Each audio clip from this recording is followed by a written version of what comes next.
Bapak Ibu, wala tastati'uhal batalah. Ini ada dua pemahaman. Pemahaman yang pertama apa? Al-batalah itu artinya as-saharah, para penyihir, para dukun. Ya. Dukun itu kan suka apalah, ya, ngirim guna-guna misalnya ya. Ya. Kalau orang Indonesia bilang santet ya. Ya, ya guna-guna gitulah ya. Insya Allah kalau sering-sering baca Al-Baqarah dijaga dari Allah dari kejahatan para penyihir. Ya. Nah, makna yang kedua apa? Al-batalah itu artinya pengangguran. Orang yang tidak menghargai waktunya, usianya, kesempatan. Ya. Sebetulnya dia bisa membaca Al-Baqarah dengan banyak, cuma nggak mau. Apakah malas, apakah tidak siap. Ya. Maka Rasulullah mengatakan wala tastati'uhal batalah, artinya orang-orang yang tidak menghargai waktu dan hidupnya tidak akan tertarik untuk banyak membaca Al-Baqarah. Ya. Jadi pemahaman seperti ini bisa menjadi tolok ukur bagi kita. Apakah saya termasuk menghargai hidup saya enggak?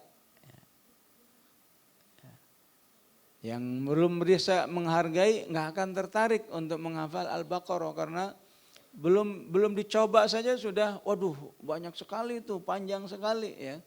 Tidak saja jumlah ayatnya yang panjang, jumlah suratnya yang panjang, ayatnya juga panjang-panjang ya. Bahkan hanya di Al-Baqarah satu surat ya penuh satu muka ya. Satu muka satu ayat. Ya ayyuhalladzina amanu idza tadayantum bidainin ila ajalin musamman faktubuh ya. Itu satu muka penuh ya. Satu ayat penuh ya.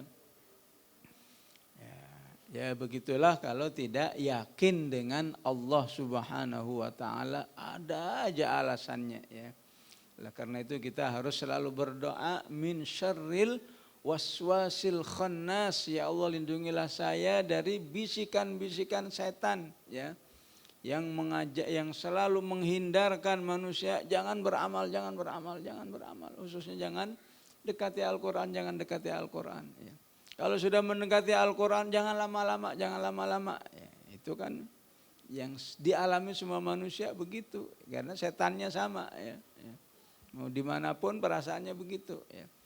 Kalau bisa jangan baca Al-Quran, kalau sudah baca Al-Quran jangan lama-lama. Padahal menghafal itu mengharuskan kita berlama-lama ya. Minimal sejam, nambah lagi sejam lagi ya. Dari situ insya Allah seorang bisa hafal ya. Jadi jangan dikira menghafal itu, kalau ada orang hafal jangan dikira itu hanya dengan membaca sekali, atau jangan dikira karena saat tidur di bawah bantalnya dikasih mushaf gitu, bangun-bangun sudah hafal ya.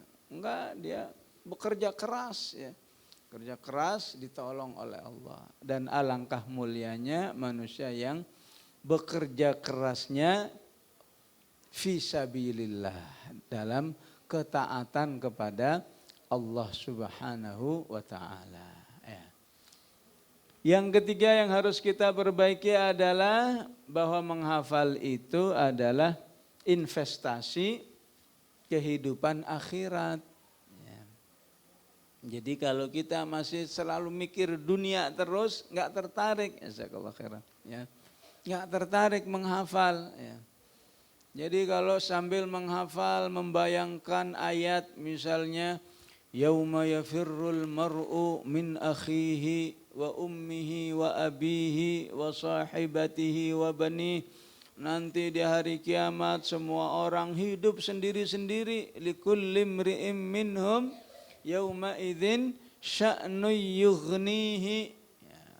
Kalau membayangkan itu ya kita akan berpikir ya, bagaimana nanti nasib saya ya.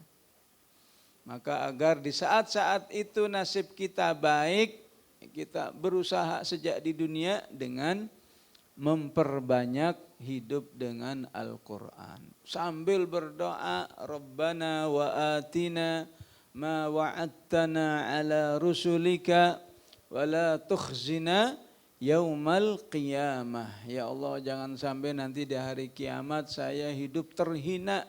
Ya. Hidup terhina itu bagaimana di hari kiamat? Hidupnya ketakutan. Ya. Bayangkan saat di dunia saja kalau kita ketakutan itu sangat luar biasa tidak enaknya. Ya. Di dunia saja hidup sedih tidak enak. Ya. Padahal saat di dunia hidup sedih masih ada dimintai tolong. Tolong saudaranya, orang tuanya, sahabatnya. Nanti di hari kiamat siapa yang dirundung kesedihan, ketakutan, gak ada yang bisa dimintai tolong. Ya. Itu yang dimaksud dengan likullim ri'im minhum yauma idzin sya'nu yughni. Setiap orang hanya bisa sibuk dengan dirinya sendiri, minta tolong kepada yang lain. Saya juga susah juga hidup saya. Sampai minta tolong kepada para nabi pun juga para nabinya angkat tangan. Ya, bukankah manusia nanti rame-rame mencari Nabi Adam? Wahai Adam, kamu kan ayah kami, tolonglah kami. Kata Adam, hari ini kita semua enggak bisa saling menolong. Masing-masing saja, nafsi, nafsi. Saya juga dulu punya salah kepada Allah. Minta tolong kepada Nabi Nuh juga menolak. Minta tolong kepada Nabi Ibrahim menolak. Minta tolong kepada Nabi Musa menolak. Minta tolong kepada Nabi Isa menolak. Terakhir baru minta tolong kepada Rasulullah Sallallahu Alaihi Wasallam. Walaupun akhirnya ditolong, ya, tapi prosesnya itu panjang sekali. Maka disinilah insya Allah amal-amal soleh kita, terutama bersama Al-Quran, ini membuat kita tetap aman di akhirat nanti, betapapun umumnya manusia hidup dalam ketakutan. Ya. Oleh karena itu dalam Al-Quran sangat banyak ayat-ayat yang menjelaskan hidup tanpa la khaufun alaihim walahum yahzanun. Misalnya ayat innal ladzina qalu rabbunallahu tsumma istaqamu fala khaufun alaihim walahum yahzanun. Salah satu amal untuk bisa agar kita aman